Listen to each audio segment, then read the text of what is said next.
1 Samuel 26வது அதிகாரம். பின்பு cheap ஊரார் கிபியாவில் இருக்கிற சவுலிடத்தில் வந்து, தாவீது எஷிமோனுக்கு எதிரான ஆக்கிலாமேட்டில் ஒளிந்து கொண்டிருக்கிறான் என்றார்கள். அப்பொழுது சவுல் சீப் வனாந்தரத்திலே தாவீதை தேடும்படி எழுந்து, இஸ்ரவேலிலே தெரிந்து கொள்ளப்பட்ட 3000 பேரோடே கூட சீப் வனாந்தரத்திற்கு புறப்பட்டு போனான். சவுல் எஷிமோனுக்கு எதிரே வழியண்டையில் இருக்கிற ஆக்கிலாமேட்டிலே பாளையம் இறங்கினான். தாவீது வனாந்தரத்தில் தங்கி சவுல் தன்னை தொடர்ந்து வனாந்தரத்திற்கு வருகிறதைக் கண்டு தாவீது வேவுக்காரரை அனுப்பி சவுல் வந்தது நிச்சயம் என்று அறிந்து கொண்டான். பின்பு தாவீது எழுந்து சவுல் பாளையம் இறங்கின இடத்திற்கு போய், சவுலும் நேரின் குமாரனாகிய அப்னேர் என்னும் அவன் படைத்தலைவனும் படுத்து கொண்டிருக்கிற இடத்தை பார்த்தான். சவுல் ரதங்கள் இருக்கிற இடத்திலே படுத்து கொண்டிருந்தான். ஜனங்கள் அவனை சுற்றிலும் பாளையம் இறங்கியிருந்தார்கள். தாவீது ஏத்தியனாகிய அகிமெலேக்கையும் செரியாவின் குமாரனும் யோவாபின் சகோதரனுமாகிய அபிசாயையும் பார்த்து, என்னோடே கூட சவுல் இடத்திற்கு பாளையத்தில் இறங்கி வருகிறவன் யார் என்றதற்கு, அபிசாய், நான் உம்மோடே கூட வருகிறேன் என்றான். அப்படியே தாவீதும் அபிசாயும் ராத்திரியிலே அந்த ஜனங்களுக்குள்ளே வந்தார்கள். இதோ சவுல் ரதங்கள் இருக்கிற இடத்தில் படுத்து நித்திரை பண்ணினான். அவன் தலைமாட்டில் அவனுடைய ஈட்டி நிலத்தில் குத்தி இருந்தது. அவனை சுற்றிலும் அப்னேரும் ஜனங்களும் படுத்து கொண்டிருந்தார்கள்.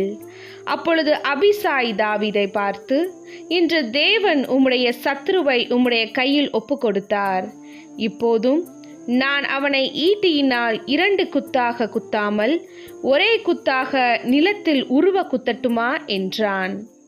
தாவீது அபிசாயை பார்த்து, அவரை கொல்லாதே, கர்த்தர் அபிஷேகம் பண்ணுவித்தவர் மேல் தன் கையை போட்டு குற்றமில்லாமல் போகிறவன் யார் என்று சொன்னான். பின்னும் தாவீது, கர்த்தர் அவரை அடித்து அல்லது அவருடைய காலம் வந்து அவர் மரித்து அல்லது அவர் யுத்தத்திற்கு போய் மாண்டாலே ஒழிய, நான் என் கையை கர்த்தர் அபிஷேகம் பண்ணுவித்தவர் மேல் போடாதபடிக்கு கர்த்தர் என்னை காக்க கடவர் என்று கர்த்தருடைய ஜீவனை கொண்டு சொல்கிறேன். இப்போதும் அவர் தலைமாட்டில் இருக்கிற ஈட்டியையும் தண்ணீர் செம்பையும் எடுத்துக்கொண்டு போவோம் என்றான். தாவீது சவுலின் தலைமாட்டில் இருந்த ஈட்டியையும் தண்ணீர் செம்பையும் எடுத்துக்கொண்ட பின்பு புறப்பட்டு போனார்கள். அதை ஒருவரும் காணவில்லை, அறியவும் இல்லை, ஒருவரும் விழித்து கொள்ளவும் இல்லை. கர்த்தர் அவர்களுக்கு அயர்ந்த நித்திரை வருவித்ததினால் அவர்கள் எல்லாரும் தூங்கினார்கள். தாவீது கடந்து அந்த பக்கத்திற்கு போய் தங்களுக்கும் அவர்களுக்கும் நடுவே போந்தா இடமுண்டாக தூரத்தில் இருக்கிற மலையின் கொடுமுடியிலே ஜனங்களுக்கும் நேரின் குமாரனாகிய அப்னேருக்கும் நேராக நின்று கூப்பிட்டு, அப்னேரே, உத்தரவு சொல்ல மாட்டீரோ என்றான். அதற்கு அப்னேர், ராஜாவுக்கு நேராக கூக்குரலிடுகிற நீ யார் என்றான். அப்பொழுது தாவீது அப்னேரை நோக்கி, நீர் வீரன் அல்லவா? இஸ்ரவேலில் உமக்கு சரியானவன் யார்? பின்னை நீர் உம்முடைய ஆண்டவனாகிய ராஜாவை காக்காமற் போனதென்ன? ஜனத்தில் ஒருவன் உம்முடைய ஆண்டவனாகிய ராஜாவை கொல்லும்படி வந்திருந்தானே. நீர் செய்த இந்த காரியம் நல்லதல்ல. கர்த்தர் அபிஷேகம் பண்ணின உங்கள் ஆண்டவனை நீங்கள் காக்காமற் போனபடியினால் நீங்கள் மரணத்திற்கு பாத்திரவான்கள். இப்போதும் ராஜாவின் தலைமாட்டில் இருந்த அவருடைய ஈட்டியும் தண்ணீர் செம்பும் எங்கே என்று பாரும் என்றான். அப்பொழுது சவுல் தாவீதின் சத்தத்தை அறிந்து, என் குமாரனாகிய தாவீதே, இது உன் சத்தமல்லவா என்றான். அதற்கு தாவீது, ராஜாவாகிய என் ஆண்டவனே, இது என் சத்தம்தான் என்று சொல்லி, பின்னும் என் ஆண்டவனாகிய நீர் உம்முடைய அடியானை இப்படி பின்தொடர்கிறது என்ன? நான் என்ன செய்தேன்? என்னிடத்தில் என்ன பொல்லாப்பு இருக்கிறது? இப்பொழுதும் ராஜாவாகிய என் ஆண்டவன் தம்முடைய அடியானுடைய வார்த்தையை கேட்பீராக. கர்த்தர் உம்மை எனக்கு விரோதமாக எடுத்துவிட்டதுண்டானால் அதற்கு அவர் காணிக்கையை ஏற்றுக்கொள்வாராக. புத்திரர் அதை செய்தார்களேயாகில் அவர்கள் கர்த்தருக்கு முன்பாக சபிக்கப்பட கடவார்கள். அவர்கள், நீ போய் அந்நிய தேவர்களை சேவி என்று சொல்லி அவர்கள் இன்று என்னை கர்த்தருடைய சுதந்திரத்திற்கு அடுத்தவனாக இராதபடிக்கு துரத்திவிட்டார்களே. இப்போதும் கர்த்தருடைய சமூகத்தில் என் இரத்தம் தரையில் விழாதிருப்பதாக.